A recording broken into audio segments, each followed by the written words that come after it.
Sandra on a Zoom with me. Second time I've spoken to you. I'm very excited for this one because you have a new offering that we already know and love. But firstly, how have you been since the last time we spoke?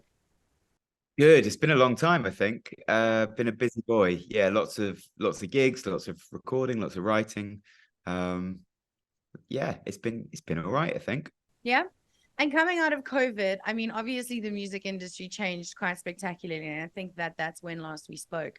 How have you managed to weather that storm, as it were?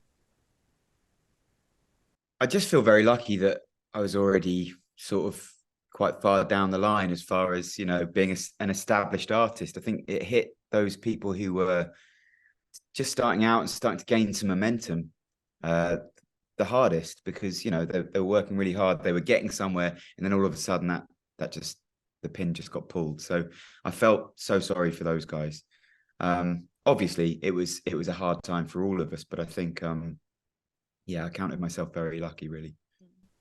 So you're celebrating 10 years from the release of All the Little Lights, and you have re-released it as an anniversary edition, and there's some cool additions to it. But I want to talk a little bit about how much this album changed your life, because I feel like in 10 years, your life has gone from like being unknown to being passenger and touring the Yeah, world. How have you weathered that? Because that's a big jump. it's a big jump, and I think releasing this album and recording it and going back to these songs and really kind of immersing myself in this record again has really made me understand what a journey it's been.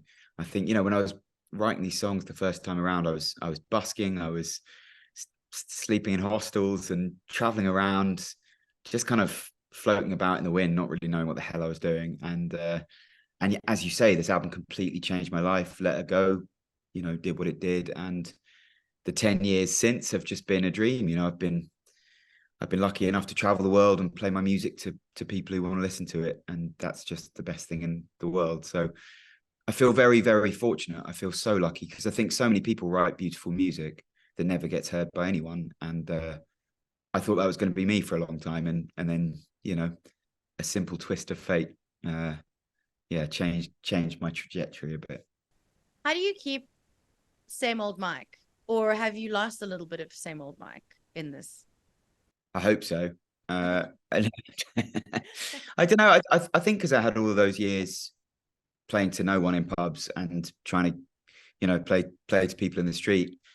I think that stays with you. It certainly stayed with me. I think you know, I, I think sometimes when people shoot to fame and they don't have anything to kind of compare it to or any perspective on it, that must be really difficult to kind of keep grounded and keep your feet on the ground. But I had so many years of the hard yards that I think I've really been able to enjoy the other side of it. Not all the time, of course. You take things for granted. You adapt. It becomes your reality, and as as human beings, we're not always able to see everything for what it is. But for the most part, I think I am really grateful, and I know what the other side is like. I've been there, so I think that's always with me.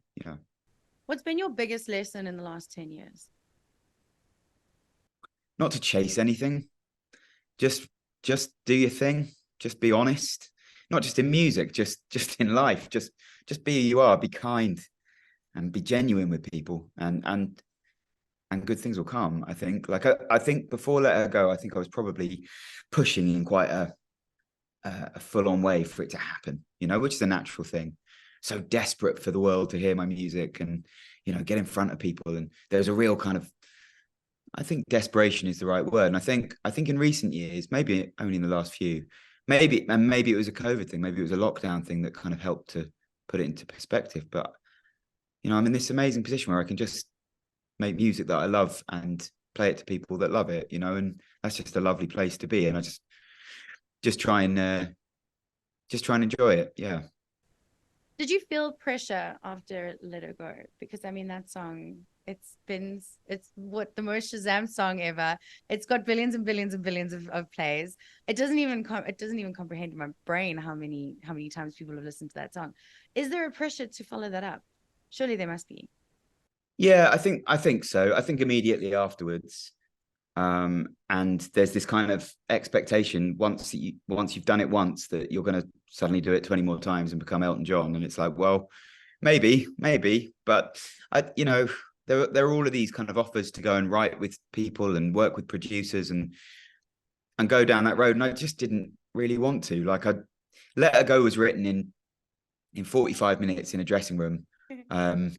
I didn't do anything different. I didn't do anything special. I just wrote from the heart, and it connected with people. And that's how I've always approached music. And I didn't want to change it just because one of them had got famous. So yeah, of course, like, it's really fun. It sets off some endorphins when your song's number one all over the world, and it's really addictive and it's brilliant. And of course I'd love to do that again, but not at the expense of changing how I operate, I don't think.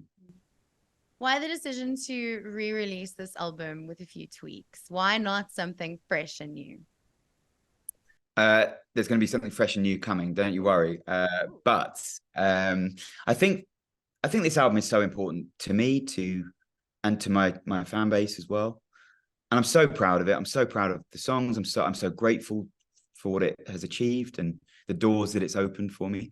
But I think over the years, every time I'd listened, one of the songs would come up, I'd be like, oof, like, my voice has changed and I wish we could record it differently. And man, with the experience we have now, I wish we could, do this and that and the other. And me and my producer were getting drunk one night and we were like, why don't we just do it? Like, why don't we just re-record it? Even if it's just for us, like, just so we can sit back and listen to this album and enjoy it. But then, yeah, the idea grew and it's like, you know what? I think the fan base would really like it. And then the idea of having collaborations and special guests came along, and it was just like, man, this is something really exciting and really cool. And I think people have really embraced the idea. It's been very cool. I've always wondered about that. I've always wondered when, as an artist, you put something out in the world and 10 years later, you're still listening to it. I've always wondered if you listen to it and you think, I could have done that better, or I'm a little bit like, my voice is grown now. Definitely. I'm grown. I interpret that song differently. So it's really cool that you've done this, and you've invited some amazing human beings to be on this album with you. Yeah. And obviously the big one, Let Her Go, with Ed Sheeran. I know that you guys have been mates for a while and you went on tour with him. How was it working with him on your big song? Yeah, it kind of gives me goosebumps to talk about it, honestly. We just released it a few days ago, and I've known Ed since, I don't know, 2008 or 9.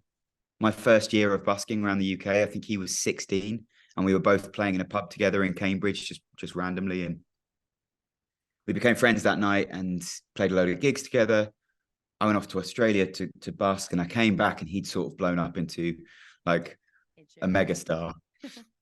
And oh man, he's just been so generous to me over the years. He's had me open up as his support act.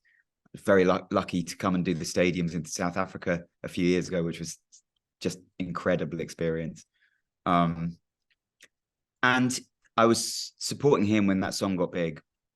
He was so encouraging of it. He championed it. He really opened doors for that song that wouldn't have been opened otherwise.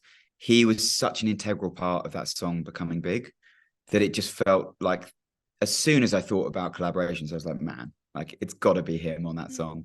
And of course, people will look at it and think, yeah, getting a massive megastar on one of the world's biggest songs, it's probably no bad idea commercially. Of course, there's that element to it. But for me, honestly, on an emotional level, it's just a wonderful thing to work with one of my best mates on a song. It's really, really brilliant.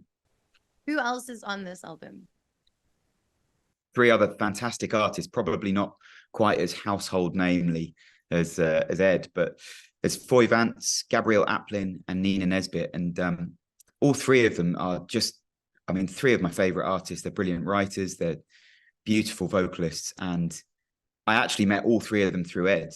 They were all supporting him at one time or another as well. So there's a lot of full circle kind of intertwining moments going on this record, and very fortunate that they all said yes and shared their voices so beautifully on it.